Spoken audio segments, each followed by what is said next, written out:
Q Developers Comedy Soup. മനസ്സിനും ശരീരത്തിനും ആശ്വാസം പകരാൻ നർമ്മത്തിന്റെ വർണ്ണ കാഴ്ചകൾ ഒരുക്കി മറ്റൊരു അധ്യായം ഇവിടെ തുടങ്ങും. ഏവർക്കും സ്വാഗതം. ഇത് Kandamkulathy കുങ്കുമ Chandanadi fairness oil comedy super night 2. Comedy super night 2-ൽ ഇന്നത്തെ അതിഥികൾ ഒരു സിനിമാക്കാരൻ എന്ന ഏറ്റവും പുതിയ ചിത്രത്തിന്റെ വിശേഷങ്ങൾ പങ്കുവയ്ക്കാനായി എത്തുന്നു മലയാളത്തിന്റെ പ്രിയ നടി രജീഷ വിജയനും ചിരിയുടെ സുൽത്താൻ ജാഫർ ഇടുക്കിയും.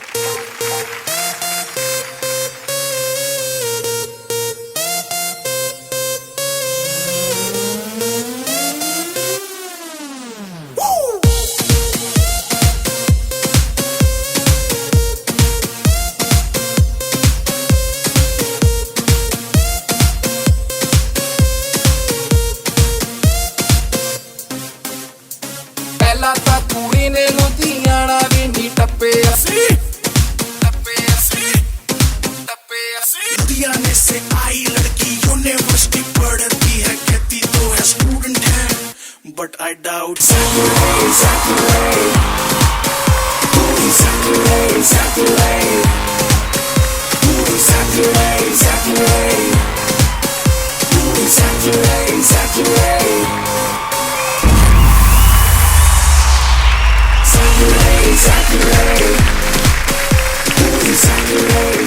നമസ്കാരം രജീഷ. ഈ ജാഫർക്ക. ഞാൻ പെട്ടെന്ന് അങ്ങനെയല്ല, അമേരിക്കയിലൊക്കെ അങ്ങനെയല്ലേ കണ്ട എല്ലാവരും അപ്പൊ എന്തൊക്കെയുണ്ട് വിശേഷങ്ങൾ? വിശേഷം ഒരു സിനിമാക്കാരൻ, അതാണ് ഇപ്പൊ ഏറ്റവും വലിയ വിശേഷം. അതിൽ ജാഫർക്ക ഉണ്ട്, സിനിമയിൽ വിനീതായിട്ടൻ ലീഡ് റോളിൽ അഭിനയിക്കുന്നത്, അതായത് വിനീത് ശ്രീനിവാസൻ. കുറേ വിനീത് ഉണ്ടല്ലോ പോലെ.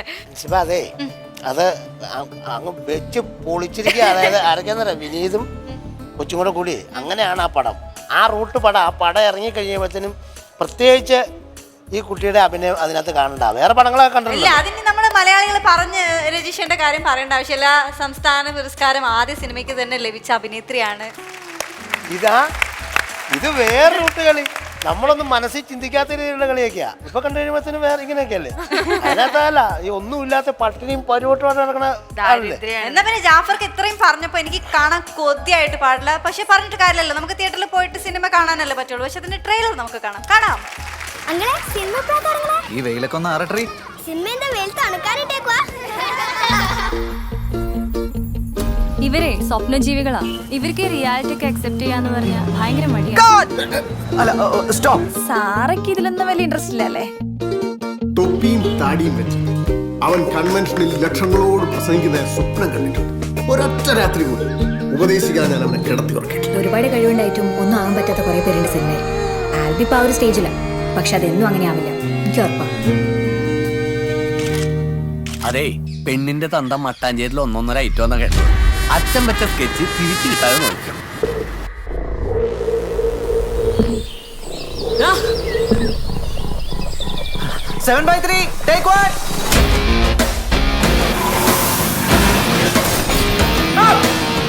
ഇതുപോലെ പല കളികൾ കളിച്ചിട്ടുള്ളവരാണ് എന്റെ അടുത്ത് കളിക്കരുത്. അപ്പൊ സിനിമയിലെങ്കിലും ജീവിക്കാനുള്ള വഴി അറിയാം.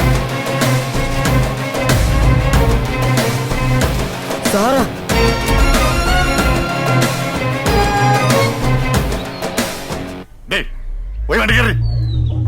ഒരുത്തനും നിന്നെ തൊടില്ല. തൊടാൻ ഞാൻ സമ്മതിക്കില്ല.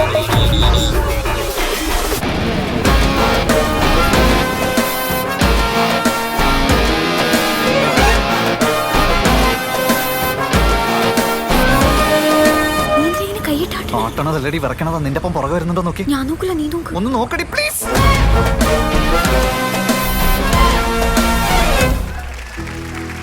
സിനിമയ്ക്കകത്ത് സിനിമ, പ്രണയം, ഇതൊക്കെയാണ് പ്രധാന കണ്ടന്റ് എന്ന് തോന്നുന്നു. ആണോ? സിനിമയ്ക്കകത്ത് സിനിമ നമ്മൾ ഒരുപാട് മലയാളത്തിൽ കണ്ടിട്ടുണ്ട്. പക്ഷെ ഒരു സിനിമാക്കാരനിൽ സിനിമ വെറും ഒരു പ്രമേയമാണ്. അതായത് ബേസിക്കലി ഒരു ബാക്ക് ഡ്രോപ്പ് ആണ്. അല്ലാണ്ട് സിനിമയെ കുറിച്ചുള്ള കഥയാണോ എന്ന് ചോദിച്ചാൽ അല്ല. ഒരു സിനിമാക്കാരന്റെ കഷ്ടപ്പാടും ദാരിദ്ര്യവും അദ്ദേഹത്തിന് ചുറ്റിപ്പറ്റി നടക്കുന്ന കാര്യങ്ങളും അത് അദ്ദേഹം എങ്ങനെ സോൾവ് ചെയ്യാൻ ശ്രമിക്കുന്നു എന്നൊക്കെ ഒരുപാട് പറഞ്ഞ സിനിമ മൊത്തമായി പോകും. അപ്പൊ അത് അങ്ങനെ പറയുന്ന ആരും പ്രതീക്ഷിക്കണ്ട. ജാഫർക്കന്റെ കഥാപാത്രം, ഇവര് താമസിക്കുന്ന ഫ്ലാറ്റ്, ഞാനും താമസിക്കുന്നത് ആ ഫ്ലാറ്റിന്റെ പ്രസിഡന്റാ. അങ്ങനെയൊക്കെ ആയിട്ട് ഈ ബി ആയിട്ട് അദ്ദേഹത്തിന്റെ ഹസ്ബൻഡും ഒക്കെ ആയിട്ട് ഞാൻ ചെല്ലുമ്പോൾ ഇരിക്കാൻ തരുന്ന കസേരയൊക്കെ ഭയങ്കര പടം കാണാൻ നേരം അറിയാൻ പറ്റും. അല്ല, ഓൾറെഡി മഹേഷിന്റെ പ്രതികാരത്തിൽ തകർത്ത് തരിപ്പണമാക്കി പോയതാണല്ലോ. കുഴപ്പമില്ലല്ലേ? കുഴപ്പമില്ലല്ലോ അല്ല മഹേഷിന്റെ പ്രതികാരം പറയണ്ടല്ലോ, നമ്മള് തമ്മിൽ ഇപ്പൊ ഒരു സിനിമ നമ്മൾ പരീത് ഭണ്ഡാരി അഭിനയിച്ചു. തകർത്തില്ലേ? പിന്നെ രജീഷയുടെ കഥാപാത്രം എൻ്റെ ക്യാരക്ടർ എന്ന് പറഞ്ഞാൽ സാര എന്നാണ് ക്യാരക്ടറിന്റെ പേര്. പുള്ളിക്കാരി ആൽബിയാണ്. ആൽബിയെ ചുറ്റിപ്പറ്റിയാണ് സിനിമ നടക്കുന്നത്. പക്ഷെ എല്ലാവരും പറയുന്നത് പോലെ ഒരു സിനിമാക്കാരനാകാൻ ആഗ്രഹിക്കുന്ന ഒരാള് ആ ഒരു സ്ഥലത്ത് എത്തണമെങ്കിൽ അദ്ദേഹത്തിന്റെ പുറകെ ആ മനുഷ്യനിൽ വിശ്വസിച്ച്, like he can do it എന്ന് വിശ്വസിച്ച് നടക്കുന്ന ഒരാളുണ്ടാവും. അല്ലെങ്കിൽ നമ്മൾ എന്താ വെച്ചാൽ എസ്പെഷ്യലി സിനിമാക്കാർക്കുള്ള ഒരു പ്രശ്നം എന്ന് പറയുക, അസിസ്റ്റന്റ് ആയി നടക്കുമ്പോൾ നല്ല കട്ട ദാരിദ്ര്യമായിരിക്കും. അപ്പൊ പല മുഖങ്ങളും അതെ, ഈ സിനിമയാണെങ്കിലും ടെലിവിഷൻ ആണെങ്കിലും അല്ലെ. അപ്പം ആ ദാരിദ്ര്യവും ആ പ്രശ്നങ്ങളും ഉള്ള സമയത്ത് പോലും അവനെ കൊണ്ട് പറ്റും അല്ലെ അവളെ കൊണ്ട് പറ്റുമെന്ന് വിശ്വസിച്ച് ഉറച്ച് അവർക്കൊരു സപ്പോർട്ട്, അതൊരു ബാക്ക് ബോൺ ആയിട്ട് നിൽക്കുന്ന ഒരാളുണ്ടാവും. ആ ആളാണ് സാര. സാരയ്ക്ക് സിനിമയെ കുറിച്ച് 5 പൈസേന്റെ വിവരമില്ല, ഒന്നും അറിയില്ല, സിനിമ കാണാൻ മാത്രം. അതെ അതെ. അപ്പം അങ്ങനെയുള്ള ഒരാള്, പക്ഷെ ആൽബി എന്തായാലും സക്സസ്ഫുൾ ആവുമെന്ന് പുള്ളിക്കാരിക്ക് ഉറപ്പാണ്. അപ്പം ആൽബിക്ക് വേണ്ടി ഇന്റലിജന്റ് ആണ്, ഭയങ്കര ടാലന്റഡ് ആണ്, ആൽബി ഭയങ്കര മഹാസംഭവമാണ് വിചാരിക്കുന്ന ഒരു പാവം മണ്ടി ഇന്നസെന്റ് കുട്ടിയാണ് സാര. ഇതിൽ ബാക്കി കോസ്റ്റാർസ് ഒക്കെ ആരൊക്കെയാണ്? കോസ്റ്റാർസ് ഓഫ് കോഴ്സ് വിനീത് ശ്രീനിവാസനാണ് ഒരു സിനിമാക്കാരൻ. അദ്ദേഹം കൂടാതെ വിജയ് ബാബു, അനുശ്രീ. അനുവിന്റെ റോള് എനിക്ക് എന്റെ one of my favourite roles ആണ് സിനിമയിലുള്ളതിൽ വെച്ചിട്ട്. അതെ, പിന്നെ ഇതിലെ ഏറ്റവും വലിയ കട്ട ഹീറോയിസം കാണിച്ചിരിക്കുന്ന മനുഷ്യൻ എന്റെ അപ്പന്റെ റോൾ ചെയ്ത ലാൽ സാർ. പക്ക കട്ട ഹീറോയിസം. വിനീതേട്ടന് കിട്ടാത്ത ബിൽഡപ്പാണ്. അച്ഛനാണ് യോയോ അച്ഛൻ. കൊച്ചി മട്ടാഞ്ചേരി ഫോർട്ട് കൊച്ചി മനുഷ്യനാണ് അച്ഛൻ. ആ അച്ഛന്റെ മകളൊക്കെ ആയിട്ടാ അവര് വലിയ വിഷയമാണ് ഇത്. ഇപ്പൊ കണ്ടില്ലേ നമ്മള് ഇത് കണ്ടു കഴിഞ്ഞപ്പോ കണ്ടില്ലേ കൊല്ലാൻ ഒരു വെറുതെ അല്ല ജാഫർ ഖാന്റെ അടുത്ത് മുഴുവൻ കഥ പറഞ്ഞു കൊടുക്കാത്ത. പിന്നെ വലിയൊരു ക്യാരക്ടർ ചെയ്തിരിക്കുന്നത് രഞ്ജി പണിക്കർ സാറാണ്. വിനീതേട്ടന്റെ അച്ഛനായിട്ടാണ് അഭിനയിച്ചിരിക്കുന്നത്. 2ാമത്തെ തവണയാണ് എന്റെ അമ്മയ്യപ്പനാവുന്നത്. പിന്നെ ഉള്ളത് എന്ന് പറഞ്ഞാല് രശ്മി ബോബൻ, നമ്മളെ ബോബൻ സാമുവലിന്റെ വൈഫ്. പിന്നെ കാസ്റ്റിനെ കുറിച്ച് പറയുമ്പോൾ തന്നെ നമ്മൾ ക്രൂവിനെ കുറിച്ച് പറയണമല്ലോ. ലിയോ തദ്ദേവസ് ആണ് ഇതിന്റെ ഡയറക്ടർ. പുള്ളിക്കാരന്റെ 3ാമത്തെ സിനിമയാണ്. ആദ്യത്തെ സിനിമ ശ്രീനിവാസൻ സാറ് പത്മപ്രിയ ചേച്ചിനെ വെച്ചിട്ട് പച്ചമരത്തണൽ എന്ന് പറഞ്ഞാൽ അങ്ങനെ വന്ന് ഇപ്പം 3ാമത്തെ സിനിമ ചെയ്യുന്നു. 2 വർഷമായിട്ട് അദ്ദേഹം ഡെഡിക്കേറ്റ് ചെയ്ത് വർക്ക് ചെയ്തൊരു സ്ക്രിപ്റ്റ് ആണ്. ആദ്യമായിട്ടാണ് ഒരു കഥ കേട്ടിട്ട് സ്പോട്ടിൽ ഞാൻ യെസ് പറഞ്ഞത്. ഭയങ്കരമായിട്ട് എന്താ പറയുക, നമ്മൾ ഇമോഷണലി ഇൻവോൾവ് ചെയ്യിപ്പിക്കും. ഒന്നാമത് ലിയോ ചേട്ടൻ ഇതിൽ ഇത്ര ഇൻവോൾവ് ആയതുകൊണ്ട് പറയുമ്പോൾ എനിക്ക് തോന്നുമായിരുന്നു ലിയോ ചേട്ടനാണോ ഇനി ആൽബിന്ന്. അങ്ങനെ പക്ഷെ അല്ല കേട്ടോ, അത് നിങ്ങൾ സിനിമ കാണുമ്പോൾ മനസ്സിലാവില്ല. എന്തായാലും ജാഫർക്കയും നമ്മുടെ പ്രിയപ്പെട്ട രജീഷയും ഇവിടെ ഉണ്ട്. അപ്പോൾ 2 പേരെയും കിട്ടിയിട്ട് നമ്മൾ സിനിമാക്കാരന്റെ വിശേഷങ്ങൾ കുറെ പറഞ്ഞു. ഇനിയും ഒരുപാട് വിശേഷങ്ങൾ നമുക്ക് അറിയാനുണ്ട്. പക്ഷെ അതിന്റെ ഇടയ്ക്ക് വെച്ചിട്ട് നിങ്ങളുടെ 2 പേരുടെയും കുറെ പേഴ്സണൽ കാര്യങ്ങളൊക്കെ അറിയണമെന്ന് ഞങ്ങളുടെ പ്രേക്ഷകർക്കും എല്ലാവർക്കും ഭയങ്കര ആഗ്രഹമുണ്ട്. അപ്പൊ കുറച്ച് പേഴ്സണൽ കാര്യങ്ങളിലേക്ക് പോകാം. സ്നേഹസമ്പന്നനായ ജാഫർക്കയ്ക്ക് പ്രണയം ഉണ്ടായിരുന്നോ?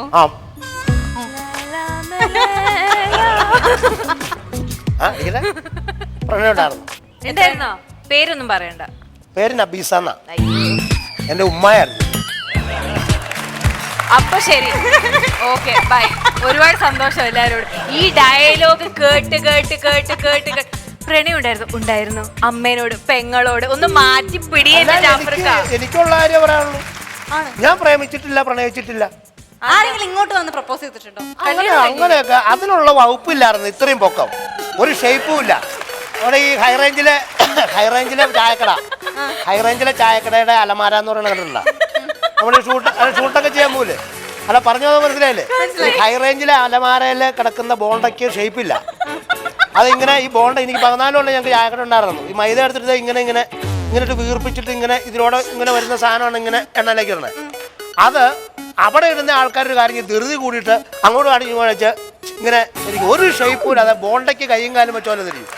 അപ്പം ഈ പൊക്കമുള്ള ഒരാൾ ഇങ്ങനെ ഒരു കുണ്ട്രൂസ്, വലിയ പഠിക്കാൻ വലിയ കഴിവില്ല. അവിടെ ആരും പ്രേമിച്ചില്ല. ഈ ഇരിക്കുന്ന എന്റെ പ്രായത്തിലുള്ളതിന് മുകളിലേക്കുള്ള ആരുമില്ല. അല്ല ആരുമില്ല കേട്ടോ. നല്ല ഇത് കോമഡി ആർട്ടിസ്റ്റ് ആയിട്ട് പറഞ്ഞു നോക്കും.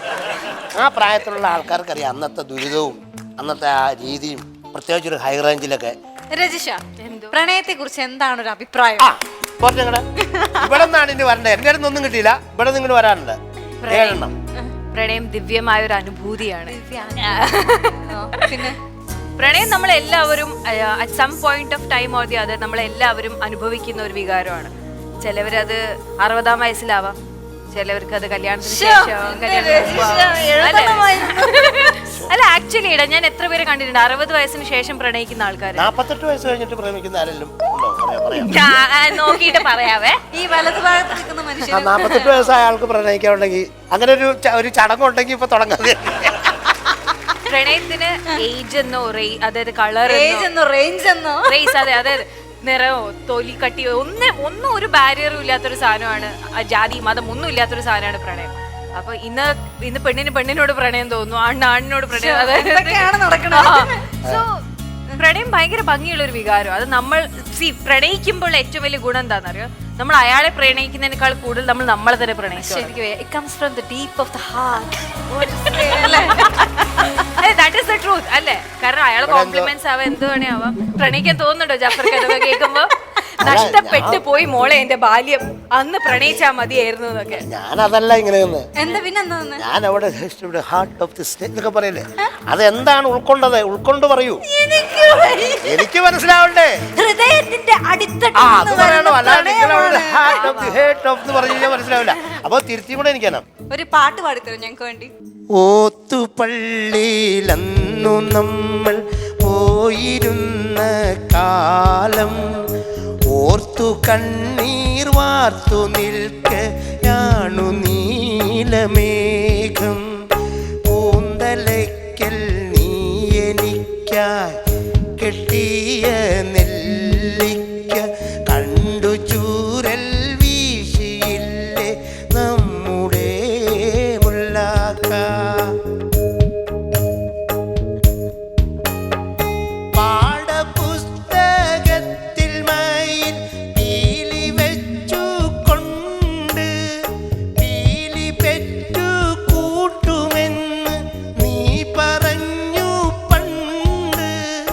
ഉപ്പു കൂട്ടി പച്ചമാങ്ങ നമ്മളെത്ര തിന്നു, ഇപ്പോഴാ കഥകളെ നീ അപ്പടി മറന്നു.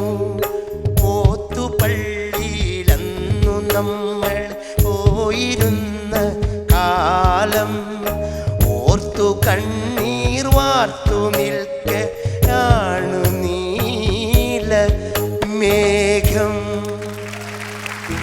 ഓക്കെ, ഇത് അടുത്ത പാട്ട് കൂടെ. ഞാൻ പാടില്ല. അല്ല ചുമ്മാ ഒന്ന് പാടി നോക്ക്. ഞാൻ പാടില്ല എന്ന് എന്നെ കൊണ്ട് പാടിപ്പിച്ച് അത് കട്ട് ചെയ്ത ആൾക്കാരാണ് നിങ്ങൾ. ഇനി ജന്മത്തിൽ ഇവിടെ ഞാൻ പാടില്ല. രജിഷ എന്താ പറയണെന്ന് വെച്ചാൽ രജിഷ ഇതിന്റെ മുന്നേ ഇവിടെ വന്നപ്പം പെഹ്ലാനശ പാടി, പക്ഷെ അത് പ്രോമോയിലിട്ടു, ടെലികാസ്റ്റ് ഭയങ്കര വിഷമായി. അതെ, പാടാൻ അറിയാൻ പാടില്ലെന്ന് പറയരുത്. എന്തേലും ഒരു മൂളിപ്പാട്ടെങ്കിലും ഒന്ന് പാടിക്കും. ഒരു കൂളി പഠിച്ചില്ലേ കണ്ടോ, എന്തേലും ഒരു ട്വിങ്കിൾ ട്വിങ്കിൾ ലിറ്റിൽ സ്റ്റാർ. അത് മതി. അത് നല്ല അത് ഭയങ്കര പാട്ട്. പക്ഷെ അത് എല്ലാവർക്കും 4 വരി മാത്രമേ അറിയുള്ളൂ. അത് ആക്ച്വലി എത്ര വരി ഉണ്ട് എന്ന് ഞാൻ കേൾപ്പിച്ചു തരാം. Very good. അത് ശരിക്കും ആ പാട്ട് 2 ലൈനേ ഉള്ളൂ. Twinkle, twinkle, little star, how I wonder what you are. Up above the world so high, like a diamond in the sky. When the blazing sun is gone, when there nothing shines upon, then you show your little light, twinkle, twinkle all the night. Then the traveler in the dark thanks you for your tiny spark. He could not see which way to go if you did not twinkle. So as your bright and tiny spark lies the traveler in the dark. Though I know not what you are, twinkle, twinkle, little star. ഇനിയും balance ഉണ്ട്. Balance ചെയ്യാൻ പാടിക്കാം. ഞാൻ പാടാം. അത് English ആയിപ്പോയി, അതുകൊണ്ട് പാടാൻ പറ്റില്ല. വലയിൽ വീണ കിളികളാണ് നാം, ചിറകൊടിഞ്ഞൊരിണകളാണ് നാം, വഴിവിളക്ക് കണ്ണ് ചിമ്മുമീ. സാർ ഒന്നും പേടിക്കണ്ട, ഒക്കെ നമ്മുടെ ആൾക്കാരാണ്. ഞാൻ പറഞ്ഞ സെറ്റ് തരാം. ഓക്കെ, ഇതാണ് അൻസിബി ചേച്ചി. ഈ ഷോയുടെ ആങ്കർ ആണ്. പിന്നെ ദൃശ്യം എന്നുള്ള സിനിമയിലൊക്കെ അഭിനയിച്ചിട്ടുണ്ട്. ഞാൻ കണ്ടിരുന്നു, മോഹൻലാലിന്റെ മോളായിട്ട് അഭിനയിച്ചിരുന്നു. ഞാൻ കണ്ടിരുന്നു. ഇത് മനസ്സിലായില്ലേ? ഇല്ല, എലിയാണ് തല്ലിക്കൊല്ലു എന്നാ വിഷം വെക്കൂ. അല്ലെന്നേ, അല്ലെ കറണ്ടടിപ്പിച്ചു കൊല്ലു. Elina Elizabeth. എലിസബത്ത് അതൊരു ക്യാരക്ടറിന്റെ പേരാണ്. Oh no sorry, I am sorry കേട്ടോ. എനിക്ക് അങ്ങോട്ട് എയിം ചെയ്തില്ലായിരുന്നു. അതാ കരിക്കിൻ വെള്ളത്തിലെ എലിസബത്ത്. ഞാൻ ആ മൂവീസ് കണ്ടിരുന്നു. ആ കരിക്കിൻ വെള്ളം എന്താന്ന് അറിയാൻ വേണ്ടിട്ട് ഞാനൊന്ന് കണ്ടിരുന്നു. നല്ല വെള്ളമാണ് കരിക്കിൻ വെള്ളം, നല്ല വെള്ളമാണ്. ഞാൻ കണ്ടിരുന്നു. Okay okay. സ്റ്റേറ്റ് അവാർഡ് വിന്നറാണ്. ഓ താങ്ക് യു. ഓ കൺഗ്രാറ്റുലേഷൻ. ആ എല്ലാം ഗോൾഡാണ്, സ്വർണ്ണമാണ്. യാ യാ യാ. മനസ്സിലായില്ലേ? ഇല്ല. 8 സുന്ദരികൾ എന്നുള്ള സീരിയൽ ഉണ്ടല്ലോ. ഓ ജബ്ബാർ സിംഗ്. ആ ജബ്ബാർ, അതെ. ജാഫർ സിംഗ്. ജാഫർ സിംഗ് ഏതാ ഈ പുള്ളി? ഏതാ? ആരാ പുള്ളിനെ? അയ്യോ എന്നെ മനസ്സിലായി. സാറിന് മനസ്സിലായില്ലേ? ഇതാണ് നമ്മുടെ എംഎൽഎ. Sorry sir. അല്ല എനിക്ക് കണ്ടപ്പോ തന്നെ എവിടെയോ എനിക്ക് ഇങ്ങനെ ഒരു പരിചയം. മണ്ഡലേതാ? അല്ലല്ല മണ്ഡല അല്ലല്ല ഏതോ ഒരു ഒന്നും പറയണ്ട വേണ്ട. ഞങ്ങൾക്ക് മനസ്സിലായി. അല്ല ഞാൻ അല്ല ഏതോ പോസ്റ്ററിൽ ഇങ്ങനെ ഇരുന്നിട്ട് എനിക്ക് വോട്ട് ചെയ്യൂ, എന്നെ വിജയിപ്പിക്കും എന്നൊക്കെ പറഞ്ഞു. അതല്ല. MLM എനിക്ക് തെറ്റിയതാ. MLM multi level marketing. ഈ മണി ചെയിൻ അല്ലേ? അങ്ങനെ പറഞ്ഞ അതിനെ തരം താഴ്ത്തരുത്. എന്തോരം ആൾക്കാരാണ് കോടീശ്വരന്മാരായിരിക്കുന്നത്. ഞാൻ തന്നെ കോടികൾ കൊണ്ട് കുമിഞ്ഞു കൂടിയിട്ട് ഒരു നിവൃത്തിയില്ലാതെ നടക്കുന്ന ഒരു സിനിമാക്കാരാണ് ഇതിന്റെ അകത്ത് ഏറ്റവും. ഇപ്പൊ നിങ്ങൾ 2 സിനിമാക്കാർ വന്നിട്ടുണ്ടെന്ന് അറിഞ്ഞു. ഏതൊക്കെ സിനിമാക്കാരുണ്ട്? ഇപ്പൊ ഏതൊക്കെ സിനിമാക്കാരെന്ന് ചോദിച്ചു കഴിഞ്ഞാല് എന്തോ ദുൽഖർ സൽമാൻ, DQ ഉണ്ട്. ഞാൻ അങ്ങോട്ട് വരാം മേഡം, ഞാൻ അങ്ങോട്ട് വരാം. അല്ല, ചേട്ടൻ എങ്ങനെയാണ് ഇതിലേക്ക് വന്നത്? ഇത്തിരി ആളുകൾ ചേർന്നിട്ടുണ്ടല്ലേ? ഉണ്ട്. ഞാൻ ഇതിലേക്ക് വരുന്നെന്ന് പറഞ്ഞാൽ ഞാൻ ഒരു ദിവസം പണിയൊന്നും ഇല്ലാതെ ആകപ്പാടെ ചൊറിയും കുത്തി വീട്ടിൽ ഇരിക്കുന്ന സമയത്ത് എല്ലെന്ന് പറഞ്ഞ ഒരാൾ എന്റെ വീട്ടിൽ വന്നു. എൽ. അതിപ്പോ ഞങ്ങൾ ഇതിന്റെ അകത്തുള്ളവര് ഒരിക്കലും പേര് സംബോധന ചെയ്യില്ല. ഇംഗ്ലീഷ് അക്ഷരങ്ങളാണ് ഉപയോഗിക്കുന്നത്. LMKMOOYUZ ഇങ്ങനെ അങ്ങ് പോകും. പല കാറ്റഗറിയാണ്. അല്ല അങ്ങനെയാണ് ഒരു സംശയമുണ്ട്. അപ്പൊ നിങ്ങൾ ഇപ്പൊ ഈ ഇംഗ്ലീഷ് അക്ഷരങ്ങളാണ്. ഇംഗ്ലീഷ് അക്ഷരങ്ങളാണ്. അപ്പൊ ഇംഗ്ലീഷിൽ 26 അക്ഷരമല്ലോ. അപ്പൊ ഈ 26 അക്ഷരം തീർന്നു കഴിയുമ്പോ നിങ്ങൾ എന്ത് ചെയ്യും? തീർന്നു കഴിയുമ്പോ ഞങ്ങള് മലയാളത്തിൽ പിടിക്കും. അതാവുമ്പോ 51 ഉണ്ടല്ലോ, അത് പോകുമല്ലോ. ഞാൻ പറഞ്ഞല്ലോ, ഈ വൈ വീട്ടിൽ വന്നിട്ട് എന്നോട് ചോദിച്ചു എന്താ ഇങ്ങനെ വിഷമിച്ചിരിക്കുന്നതെന്ന് ചോദിച്ചു. ഞാൻ പറഞ്ഞു ഞാൻ ആ പാടെ ബുദ്ധിമുട്ടി ഇരിക്കുകയാണ്. അപ്പൊ പറഞ്ഞു ഞങ്ങളുടെ ഈ മൾട്ടി ലെവൽ എമ്മിൽ ചേരൂ, മൾട്ടി ലെവൽ മാർക്കറ്റിൽ ചേരൂ, നിങ്ങൾ ദിവസങ്ങൾക്കുള്ളിൽ കോടീശ്വരനാകും എന്ന് പറഞ്ഞു. നിങ്ങൾ ഇതിൽ ഒരു ഗഡു അടച്ചതിന് ശേഷം വീടിന്റെ വാതിലടച്ച് വീട്ടിലിരുന്നാ മതി, പൈസ ഇങ്ങനെ വന്നുകൊണ്ടേയിരിക്കും. അപ്പൊ ഞാൻ അധ്വാനിക്കണോടെ ഞാൻ 2 പേരെ വേറെ ചേർക്കണം, ആ 2 പേര് വേറെ ചേർക്കണം. അങ്ങനെ പോയിട്ട് ഞാനിപ്പോ ഒരു ശിഖരമായിട്ട് ഇങ്ങനെ പടർന്ന് പന്തലിച്ച് നിൽക്കുക. എന്റെ വീട്ടിൽ എന്റെ വൈഫിനെ ഞാൻ ചേർത്തായിരുന്നു. എന്റെ വൈഫിനെ ചേർത്ത് വൈഫ് ഓയാണ്. വൈഫ് 2 പേര് ചേർക്കണമല്ലോ. അങ്ങനെ കെയും വേറെ 2 പേര് ചേർത്തു. ഈ വൈഫ് ചേർത്ത ഓയും വൈഫ് ചേർത്ത കെയും കൂടെ തമ്മിൽ ഒന്നായി അവർ ഓക്കെ ആയി. അവരങ്ങനെ വീട്ടിൽ വിട്ടുപോകാൻ അവര് വിട്ടുപോയപ്പോ ഞാനും വിചാരിച്ചു പോട്ടെ, കാര്യം എന്നാലും എനിക്ക് എന്റെ ബിസിനസ് ശ്രദ്ധിക്കാമല്ലോ. അങ്ങനെയാണ് ഞാൻ ഇതിലേക്ക് കടന്നു വന്നത്. ഇപ്പൊ കോടീശ്വരനാണ് കേട്ടോ. സാറിന്റെ വീട്ടിൽ വന്നിരുന്നു. സാറിന്റെ വീട്ടിൽ വന്നപ്പം വീട്ടിലുള്ള ഒരു W എന്നോട് പറഞ്ഞു ഏതോ ഷൂട്ടിങ്ങിന് പോയിരിക്കുന്നു. അച്ഛനാണെന്ന് തോന്നുന്നു. നമ്മളെ പറഞ്ഞില്ലേ അക്ഷരങ്ങളെ നമ്മൾ ഉപയോഗിക്കുള്ളേ. വാപ്പായ W എനിക്ക് കണ്ടപ്പോഴും W പോലെ ഫീൽ ചെയ്തു. അവിടെ ഒന്നും ചേരിയല്ലേ, അവിടെയൊക്കെ ഒത്തിരി ഇങ്ങനെ പറ്റിപ്പീരിറങ്ങും. അത് അറിയാൻ മേലാത്തോണ്ടാണ് ഇതിലേക്ക് ഇറങ്ങി കഴിഞ്ഞാൽ. സാറ് പറഞ്ഞപ്പം എന്തോരം സിനിമാക്കാർ ഇതിൽ ഇറങ്ങിയിട്ടുണ്ടെന്നറിയോ? മിസ്റ്റർ ടോമിച്ചൻ മുളകുപാടത്തെ അറിയില്ലേ? പ്രൊഡ്യൂസർ. പുള്ളി ഞാൻ താമസിക്കുന്ന ഒരു പാടത്തിന്റെ സൈഡിലാണ്. അപ്പൊ എന്റെ വീടിന്റെ ഫ്രണ്ടിൽ കാണുന്ന പാടത്തിന്റെ ഈ ടോമിച്ചന്റെ മുളകുപാടമാണ്. ആണോ?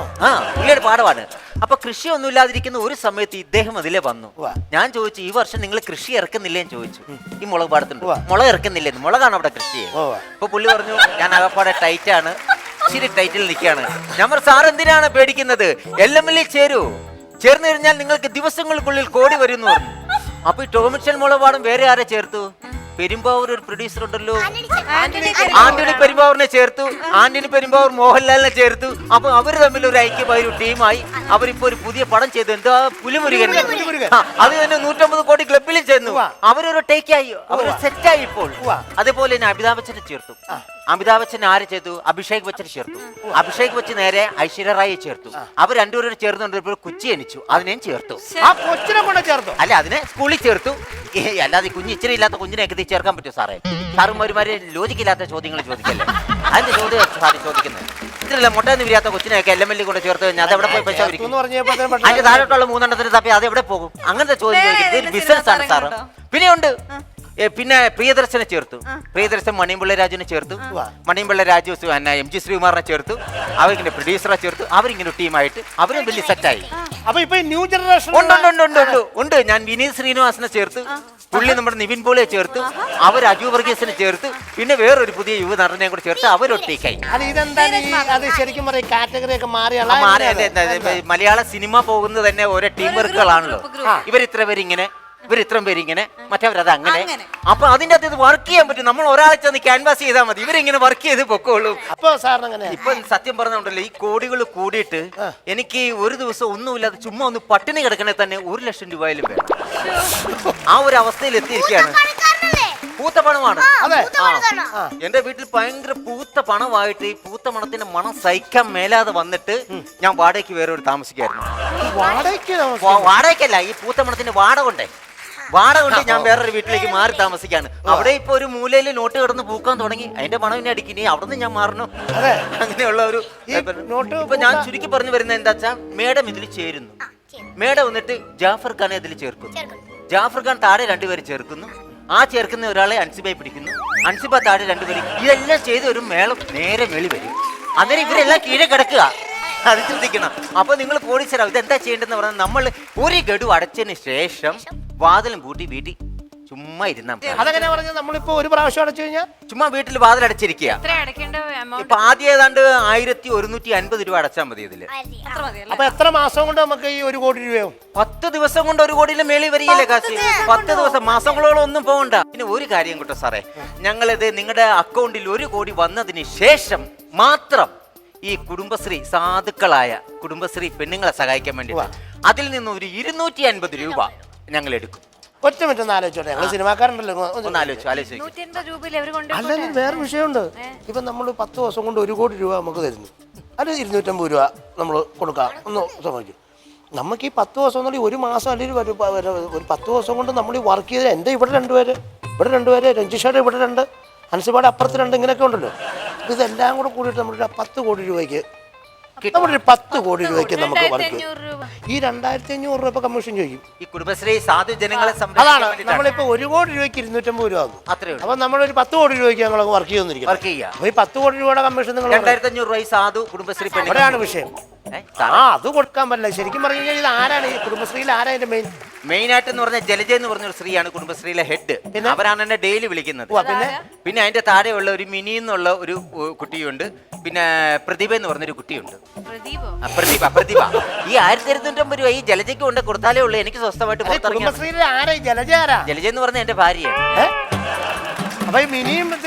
അത് രണ്ട് പെൺപിള്ളേരാ. പിന്നെ ഇവരെന്റെ കുടുംബത്തിലുള്ള സ്ത്രീകളല്ലേ. അപ്പൊ അത് കുടുംബശ്രീ ആകിയല്ലേ. പിന്നെ അവര് കുടുംബ പുരുഷന്മാരാവോ? ഇതാണ് നിങ്ങളുടെ ഏറ്റവും വലിയ വിഷയം. ഇപ്പൊ ഉണ്ടെന്നാണോ ഇല്ലെന്നാണോ? അല്ല ഇപ്പൊ ഞങ്ങൾ 1250 രൂപ തരാൻ പറ്റുമോ ഇല്ലയോ? അതിനിപ്പോ എത്ര ആലോചിക്കാൻ എന്നായിരിക്കും. ഞങ്ങളിപ്പോ മോഹൻലാൽ ലാലേട്ടൻ കൂടി ലാലേട്ടന്റെ കാര്യം എന്തിനാ ഇയാൾക്ക് 1250 തരാൻ പറ്റുമല്ലോ? എനിക്ക് എന്റെ വീട്ടിൽ കയറാൻ പറ്റുള്ളൂ.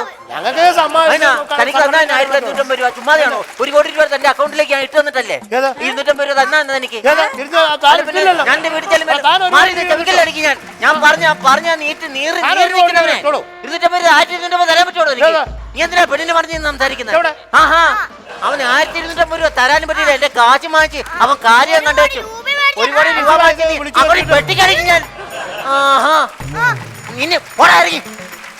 അവന് പരിചയമുണ്ടെന്ന് പറഞ്ഞ് കൊണ്ടുവന്നിരിക്കുന്നത്. എന്നെ മാറി 1 കോടി രൂപ കിട്ടില്ലേ? ഐഡിയല്ലേ അവരെടുത്തില്ലേ? അപ്പുറം സിഗര നീ തന്നെയല്ല പറഞ്ഞത്. ഞാനാണ് സിഗരത്തിന്റെ കാര്യം പറഞ്ഞേ.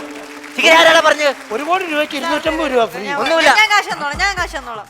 സാർ ഓക്കെ മനസ്സമാധാനത്തോടെ പൊക്കോളൂ. ഞാൻ വീട്ടിൽ കൊടുത്തില്ല. അവളെ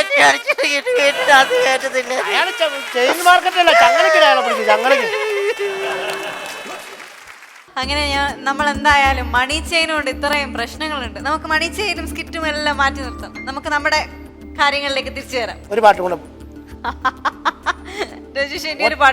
കൂടെ പാടിയ ക്ലൈമാക്സ് ആയി കൂടെ പാടണം. ശരിക്കും പറഞ്ഞ ഈ ദുരന്തം അൻസിബായും കൂടെ ഏറ്റെടുക്കാനല്ല. ജാഫർക്കാണ് guest. ഞാൻ ഇവിടെ ഇരുന്ന് ജാഫർക്കാണ് കേട്ടോളാം. കൂടുതൽ. കാര്യം വെച്ചാൽ എന്തോ റെഡി നമുക്ക് തുടങ്ങാം. അല്ലിയാമ്പൽ കടവിലൻ അരയ്ക്കു വെള്ളം അന്ന് നമ്മളൊന്നായി തുഴഞ്ഞില്ലേ കൊതുമ്പു വെള്ളം നമ്മുടെ നെഞ്ചിലാകെ അനുരാഗ കരിക്കിൻ വെള്ളം നമ്മുടെ നെഞ്ചിലാകെ അനുരാഗ കരിക്കിൻ വെള്ളം അല്ലിയാമ്പൽ കടവിലെന്നരയ്ക്കു വെള്ളം അന്ന് നമ്മളൊന്നായി തുഴഞ്ഞില്ലേ കൊതുമ്പു വെള്ളം നമ്മുടെ നെഞ്ചിലാകെ അനുരാഗ കരിക്കിൻ വെള്ളം.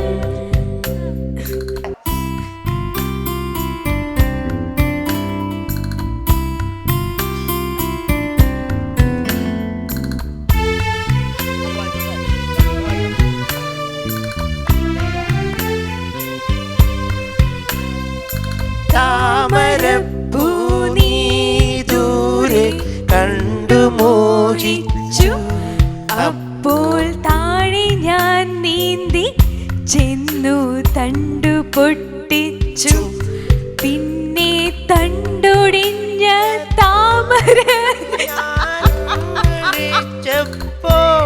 പെണ്ണേ നിൻ കവിളിൽ കണ്ടു മറ്റൊരു താമര കാട് പെണ്ണേ നിൻ കവിളിൽ കണ്ടു മറ്റൊരു താമര കാട്.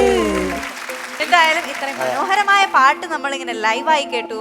നമുക്ക് ഒരു സിനിമാക്കാരനിലെ പാട്ടൊന്ന് കണ്ടാലോ? അപ്പൊ ആ പാട്ടൊന്ന് കാണാം.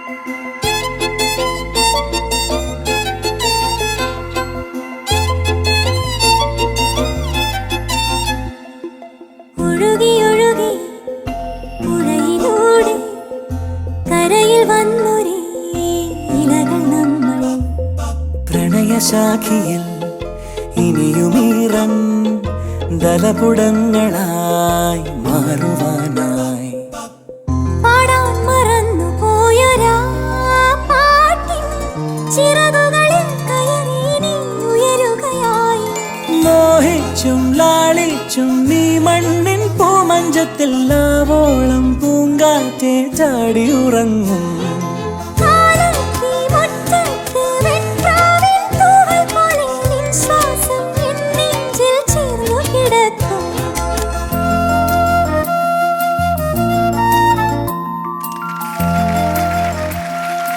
നല്ല പാട്ട്, നല്ല വിഷ്വൽസ്.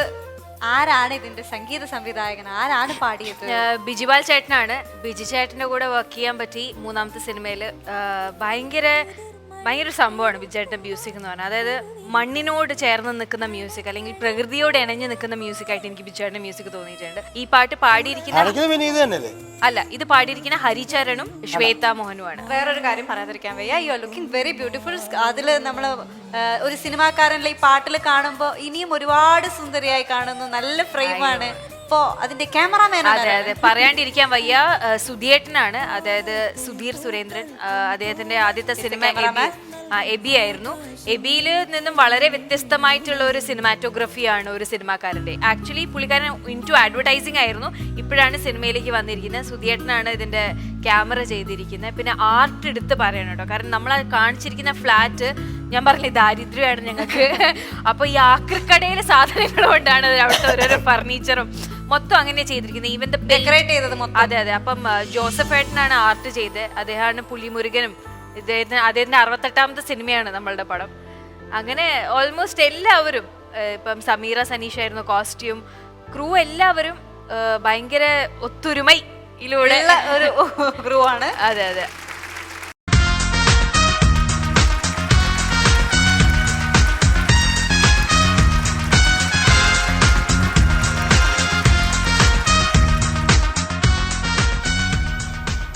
मैं आतंकवादी हूँ, आतंकवादी हूँ. ആതങ്കവാദിയോ തീവ്രവാദി? തീവ്രവാദിയോ? तुम लोग को पूरा गोली मार के कदम करके कचरा में डालेगा എന്താ പറയണേ? ये बॉम्ब है बॉम्ब मालूम അല്ല, പുള്ളി പറയുന്നെന്താ വെച്ചാല് ഇത് ബോംബാണ്, ഇത് പൊട്ടിത്തെറിച്ചാ നമ്മളെല്ലാരെയും ഫിനിഷ് ചെയ്യാനാണ് പുള്ളി വന്നിരിക്കുന്നത്. എന്താണ് അയ്യോ മുസ്തഫക്ക, ഇവിടുത്തെ സെക്യൂരിറ്റി ആണ്. അത് വിളിക്കാം മുസ്തഫക്ക, ഒന്ന് വേഗം വാ, എന്തൊക്കെ ഇവിടെ നടക്കുന്നത്? എന്താ പ്രശ്നം എന്താ എന്നോടൊന്ന് പറ. कोई भी आओ मेरे को मुश्किल नहीं है कोई भी आओ किसी भी आओ मैं सबको मार मार के कचरा पे डालेगा കൊടുകൈ അത് പറയണ്ടേ, ഞാനത് പറഞ്ഞ് മനസ്സിലാക്കി കൊടുക്കൂലേ. അളി ഇങ്ങോട്ട് മാറ്. അളിയനോ? ഹിന്ദി സിനിമയിൽ നിന്ന് ഗസ്റ്റിനെ കൊണ്ടുവന്നിട്ട് എന്നോട് ഒളിപ്പിച്ചു വെച്ചിരിക്കായിരുന്നല്ലേ. ഗസ്റ്റ് അല്ല ഇത്, പിന്നെ ബോംബുമായി വന്ന ചാവേറാണ്. ബോംബെന്ന് വന്ന സാഗർ. ആ കൊടുകൈ ഇത് സുഖമായിട്ടിരിക്കുന്നത്. ഇതിപ്പോ അനുസമ വിളിച്ചിട്ട് വന്ന എങ്ങനെ വന്നത്, എങ്ങനെ സംഭവം ഇത് എന്താണ് എനിക്ക് മനസ്സിലാകുന്നില്ല അതായി പറയുന്നത്. എന്റെ മുസ്തഫക്ക, ഇയാള് വയറ് നിറയെ ബോംബുമായിട്ട് വന്ന ആളാണ്. യവനെ കണ്ടറിയാൻ യവൻ രാവിലെ ബോംബാണ് തിന്നണത്. അതിപ്പോ എന്റെ ഒരു കണക്കുള്ള ചെറിയ ഒരു 19 ബോംബ് തിന്നാണ്, ഉറപ്പ് കേസാ. അല്ലെ പിന്നെ വയറിങ്ങനെ വീർത്തിരിക്കത്തില്ലല്ലോ. എന്റെ മുസ്തഫക്ക അതല്ല, ഇത് ബോംബാണ്, പൊട്ടിത്തെറിക്കും.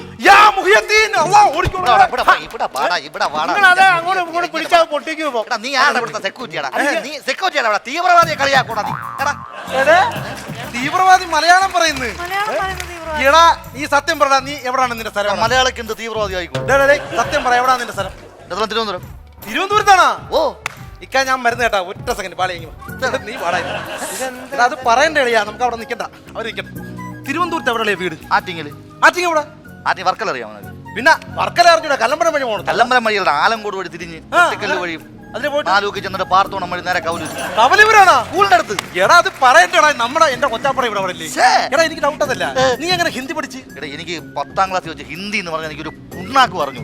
അങ്ങനെ ഇരുന്ന സമയത്ത് 10ാം ക്ലാസ് വെച്ച ഹിന്ദി പരീക്ഷയ്ക്ക് തോറ്റ് അച്ഛ എടുത്തിട്ട് അടിച്ച് എന്റെ കാലും കൈയൊക്കെ എടുത്തിട്ട് അടിച്ച് അങ്ങനെ അവസാനം ഞാൻ ദേശത്തിൽ നാട് വിട്ടു. എന്നിട്ട് എവിടെ പോയി? അതല്ലേ ഏറ്റ കോമഡി, ചെന്ന് ചാടിയ ബോംബെയില്.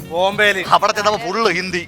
ഹിന്ദി പഠിച്ച എവിടാ ഹിന്ദി പഠിച്ചില്ല, അറിയാവുന്ന മലയാളം മറന്നും പോയി 3 മാസം ഊമയായിട്ട് കടന്നു. ചെയ്യുമെന്ന് പറഞ്ഞു നമ്മുടെ ലക്ഷ്യസ്ഥാനത്തെത്തി. കഷ്ടപ്പാടെന്ന് പറഞ്ഞു കഴിഞ്ഞാൽ നിങ്ങൾക്ക് അറിയോ ബന്ധമൊക്കെ വേറെ. ഇങ്ങോട്ട് മാറി നീ സംഭവം പറ, ബാക്കി എന്ത് സംഭവം? ഇതിപ്പോ കുഴപ്പമില്ലല്ലേ? ജാഫർ സിംഗ്. ഹലോ നമസ്കാരം. ഈ റിമോട്ട് കണ്ടോ? ഇതിൽ ഈ മഞ്ഞ സ്വിച്ച് കണ്ടോ? ഇതിൽ പിടിച്ച് ഞാൻ ഒന്ന് പിതിക്കിയാ മൊത്തം പൊട്ടിത്തെറിയും. അയ്യേ പിതിക്കേ. ബോംബെ പോയി തീവ്രവാദം പഠിച്ചവനാണ്, നാട് വിട്ട്. എന്നിട്ട് അവൻ പഠിച്ചണ്ട പിതിക്കൊന്ന് പിതിക്കിയാലെന്ന്.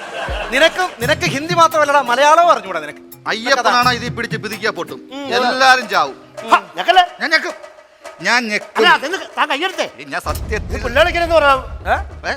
ഞെക്കല്ലേ കാര്യം പറയാം. ഓടിച്ചു വിട്, അല്ല അത് ഒന്ന് തല്ലി ഒടിക്കും. ഞെക്കും. ഞെക്കിയ പൊട്ടൂന്ന് പറഞ്ഞില്ലേ? ഇതൊക്കെ ഞാൻ എല്ലാം പൊട്ടും. താനെ നോക്കിക്കാൻ തല്ലി ഓടിക്കണോ? തല്ലി ഓടിക്കുന്നതെന്ന് എനിക്ക് വിഷയമുള്ള കേസല്ല. കാരണം ഞാൻ പട്ടാളത്തിലായിരുന്ന സമയത്ത് രാവിലെ ഒരു 7:30 ആകുമ്പോൾ ഞാൻ നേരെ അതിർത്തിയിലോട്ട് വരും. അതിർത്തി വന്നിട്ടൊരു വലിയ കുഴി കുഴിച്ചിട്ട് ആ കുഴിക്കകത്ത് ഇറങ്ങുന്ന ഒരു 100-150 തീവ്രവാദികൾ വരും. അവന്മാരെ എല്ലാം തുരാന്ന് വെടിവെച്ചിട്ടുള്ളതാണ് ഞാൻ. അറിയാമോ? എന്നോട് തല്ലാനാ പറഞ്ഞ, തള്ളാനല്ല പറഞ്ഞ. തല്ലി ഓടിക്കണോ ഇയാള്? മോളെ സുഹൃത്തെ, ഹലോ, ഞാനൊരു കാര്യം പറയുക. ഈ പുള്ളിക്കാരനെ ആ തീവ്രവാദി വന്നാൽ ഞാൻ ഇടപെടത്തില്ലേട്ടാ. വർത്താനം കണ്ടില്ലേ? ഇത് ഞെക്കരുതട്ടാ. ഞെക്കിട്ടുണ്ടെങ്കിൽ പൊട്ടുന്ന ഞാൻ പറയണതൊക്കെ. ഇത് പൊട്ടിട്ടുണ്ടെങ്കിൽ താനും ചാവും ഞാനും ചാവും, ഭയങ്കര പ്രശ്നവും. തന്റെ വീട്ടിൽ പെണ്ണുപിള്ള പിള്ളേരുന്നില്ലേ? അപ്പൊ അവർക്കൊന്നും പറ്റിയല്ലേ? തന്റെ പെണ്ണുപിള്ളക്ക് എന്തെങ്കിലും പറ്റി കഴിഞ്ഞാൽ ആര് നോക്കൂടോ? അവളിപ്പോ ഞാൻ ഉള്ളപ്പോ തന്നെ 10,000 പേരുണ്ട് അവളെ നോക്കാൻ. ഞാൻ ചത്തു കഴിഞ്ഞാൽ ആരെങ്കിലും ഒക്കെ നോക്കിക്കോളൂ. അതാലോചിച്ച് ടെൻഷൻ അടിക്കണ്ട. തല്ലി ഓടിക്കണോ? തല്ലി ഓടിക്കാൻ ഞാൻ വിചാരിച്ച നടക്കത്തൊന്നുമില്ല. ഇത് ഞാൻ പിതുക്കും, കംപ്ലീറ്റ് പൊട്ടും. ഞെക്കരുത്. ഞാൻ ഈ വെള്ളം വിട്ടാലും പിടിച്ച് പിതുക്കും കേട്ടോ. താൻ പിടിച്ച് മാറ്റണോ? ഇയാൾക്ക് തന്നെ പിടിച്ചു മാറ്റിയാ. ഞാൻ ഒരു കാര്യം പറയാം. എന്റെ അറ്റംപ്റ്റ് നിങ്ങൾ കണ്ടിട്ടുണ്ടോ? എന്തോന്ന്? എന്റെ അറ്റംപ്റ്റ് കണ്ടിട്ടുണ്ടോ? എന്റെ അറ്റം ഇവിടം വരെ ഉള്ളു. ഇവിടെ ഒരു അറ്റം, ഇവിടെ ഒരു അറ്റം, അവിടെ ഒരു അറ്റം. തീവ്രവാദി എടുത്ത് കോമഡി പറയല്ലേ? എടോ ഇയാള് വയറ് നിറച്ച് ബോംബുമായിട്ട് വന്ന് നിൽക്കണ പണ്ട് ഇയാള് ഓടിയിട്ടോ. അവൻ വയറ് നിറച്ച് ബോംബുമായിട്ടല്ലേ വന്നിരിക്കുന്നേ, അല്ല വയറ് നിറച്ച് കൊച്ചുമായിട്ടൊന്നും ഒന്നല്ല വന്ന് ഭീഷണിപ്പെടുത്തുന്നത്. അതുകൊണ്ട് നമ്മൾ പേടിക്കാനായില്ല കേട്ടാ. നമ്മൾ എന്റെ ടാർഗറ്റ് നിങ്ങൾ കണ്ടിട്ടുണ്ടോ? പോടാ ഇറക്കാം. ഇത്രയും പേര് ഇവിടെ മെനക്കെട്ടിരിക്കുന്ന നിന്റെ ടാർഗറ്റ് കാണാൻ വേണ്ടിയല്ലേ. ഞാൻ ഞെക്കും. അല്ല എന്താ ചേട്ടന്റെ ഡിമാൻഡ് എന്താ? അത് പറ, ഞങ്ങളത് സാധിച്ചു തരാം. എനിക്ക് 2 ഡിമാൻഡ് ഉണ്ട്. ഓക്കേ പറഞ്ഞോളൂ. ഡിമാൻഡ് നമ്പർ 1, എന്റെ മൂത്ത മകനെ കട്ടറുമ്പ് പരിപാടി കേട്ടണം. വളരെ സിമ്പിൾ ആയിട്ടുള്ള ഒരു കാര്യം അത് ഞാൻ ഈസി ആയിട്ട് ചെയ്തോളാം. കേട്ടോ? എത്ര വയസ്സുണ്ട് ബാബയ്ക്ക്? അവന് 25 വയസ്സുണ്ട്. 25 വയസ്സോ? ഓ അത് 5 വയസ്സുകാരാണ് 5 വയസ്സുള്ള കൊച്ചു കുട്ടികളെ പരിപാടിയാണ് അത്. 25 വയസ്സുണ്ടെങ്കിൽ അവന് 5 വയസ്സിന്റെ ബുദ്ധി പോലും ഇല്ല. ഒരു കിഴങ്ങടിച്ച ഒരു കൊച്ചു ചേർക്ക നിങ്ങൾ ജസ്റ്റ് ഒന്ന് കയറ്റി വിട്ടാൽ അവൻ കയറി കളിച്ചോളൂ. Target number 2. എനിക്ക് 5, 10, 15 ദാരിദ്ര്യം 15 ലക്ഷം രൂപ ലിക്വിഡ് മണി. അതെ അതെ, അല്ലെങ്കിൽ ഞാൻ ഇതിൽ പിടിച്ച് പിതുക്കും. പൈസ തരുമോ? പൈസ തരുമോ? പൈസ തരുമോ? അതെ 15 ലക്ഷം. ഹലോ, ഞാൻ പറഞ്ഞ പൈസ കൊടുക്കരുത്. കാരണം വെച്ചാ അതെ 5 പൈസ ഞാൻ പിടിച്ച് പിതുക്കി തരാം. പിന്നെ എന്തിനാ അവന് പൈസ കൊടുക്കുന്നത്? ഞാൻ പറയുന്നത് മനസ്സിലായി. ഞാൻ വെറുതെ പിതുക്കി തരാം. വെറുതെ അവന് പൈസ കൊടുക്കണ്ടെന്ന് ഇവിടെ മാറിക്ക്. അല്ലേ ഞാൻ പിതുക്കുന്ന നീ ആണെങ്കിൽ ഇതെന്താ വർക്ക് ചെയ്യുന്നില്ല അളിയാ? ഞാൻ സാധനം മാറിപ്പോയി. എന്ത് ഇത്? ഇതിന്റെ റിമോട്ടല്ല, പിന്നെ വീട്ടിലെ ടിവിയുടെ റിമോട്ട്.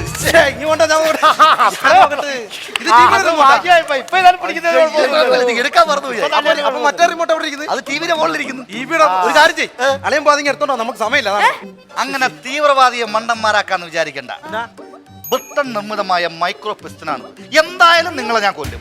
എനിക്ക് പൈസ തന്നില്ലേ കൊല്ലും. അനങ്ങിപ്പോവരുത്. അല്ല അനങ്ങിയാൽ എന്താ കുഴപ്പമൊന്നും അത് പറ. എന്റെ ഉന്നം തെറ്റോടെ അനങ്ങരുത്, അനങ്ങരുത്. എന്റെ പൊന്നളിയാ, എടാ വേറെ പ്രശ്നമുണ്ട്. എന്തോ പറ്റി? ഇത് ടിവിയുടെ റിമോട്ട് അല്ലേ ഇത്? അതെ. അപ്പൊ നീ ഒരു കാര്യം അത്യാവശ്യമായിട്ട് വീട്ടിലോട്ട് ഇല്ലേ? അതെന്തിന്? എടാ ഇതിന്റെ റിമോട്ട് മറ്റേ ടിവിയുടെ മോളിൽ ഇരിക്കില്ലേ? അതെ. എടാ ഇപ്പൊ 7 മണിയായി. മാമാട്ടിക്കുട്ടിയമ്മ സീരിയൽ തുടങ്ങാൻ സമയമായിരുന്നു. അതുകൊണ്ട് നിന്റെ പെണ്ണുമുള്ള എടുത്തു വെച്ച് പിതുക്കും. എന്റെ പൊന്നനിയാ നിന്റെ ഊപ്പാട് വരുമെന്ന്. എന്റെ മാമാട്ടിക്കുട്ടി അമ്മ ഇപ്പഴേ തുടങ്ങല്ലേ. അയ്യോ പൊട്ടിയാ? ആ അത് പൊട്ടി. എനിക്ക് താത്താലല്ലേ കൈ. അല്ലല്ല, ഞാൻ ഇതേ പിടിച്ച് ചെക്ക് ചെയ്തല്ല. മാമാട്ടിക്കുട്ടിയമ്മ കൃത്യസമയത്ത് തുടങ്ങിയതാണ്. അതാണ് വിഷയമായി പോയത്. എന്നാലും കുഴപ്പമില്ല, ഏതാണ്ട് ഡീൽ ചെയ്തോളാം. അപ്പൊ ഞാൻ അങ്ങോട്ട് അയക്കുന്നു. ഞാൻ ആ തീവ്രവാദിയുടെ കൂടെ ഒന്നിട്ട് തരാൻ വിട്ടു. ഓക്കെ, വളരെ സന്തോഷം. ഞാൻ അവന്റെ റിമോട്ട് കൊണ്ടൊന്ന് എത്തിക്കാൻ നോക്കണം. കാരണം അവന്റെ സഞ്ചാരത്തിനെങ്കിലും ഇത് എത്തിക്കണം. അല്ലെ പിന്നെ മോശമായിക്കും. Okay bye. അപ്പൊ എന്തായാലും തീവ്രവാദിയിൽ നിന്നൊക്കെ രക്ഷപ്പെട്ടല്ലോ, സമാധാനമായല്ലോ. നിങ്ങളുടെ ലൊക്കേഷനിൽ ഇതുപോലത്തെ തീവ്രവാദി ആരെങ്കിലും തീവ്രവാദി കൊണ്ട് കൊടുക്കാം. ഇത് കൊടുത്തിട്ട് പോവാന്ന് വിചാരിച്ചു. ഓ വെരി ഗുഡ്. എന്ത് ചെയ്യാൻ പറ്റും? സെക്യൂരിറ്റി എന്തൊക്കെ പറഞ്ഞാലും സോ സ്വീറ്റ്. അപ്പൊ എന്തായാലും കോമഡി സൂപ്പർ നൈറ്റ് 2 വന്നതിന് ഞങ്ങൾ നൽകുന്ന സമ്മാനമാണ് രജിഷയ്ക്ക് പറക്കാട് ജ്വൽസ് നൽകുന്ന തങ്കത്തിൽ പൊതിഞ്ഞ ആന. ജാഫർക്കുണ്ട് പറക്കാട് ജ്വൽസ് നൽകുന്ന തങ്കത്തിൽ പൊതിഞ്ഞ ആന. അൻസുബ, ആ ഓക്കെ, താങ്ക് യു. ഒറ്റ കാര്യം പറയട്ടെ, ഇത്രയൊക്കെ ചെയ്ത സ്ഥിതിക്ക് ഞങ്ങൾക്ക് രണ്ടുപേർക്കും ഒരേ പാപ്പാനെ കൂടെ തരാം.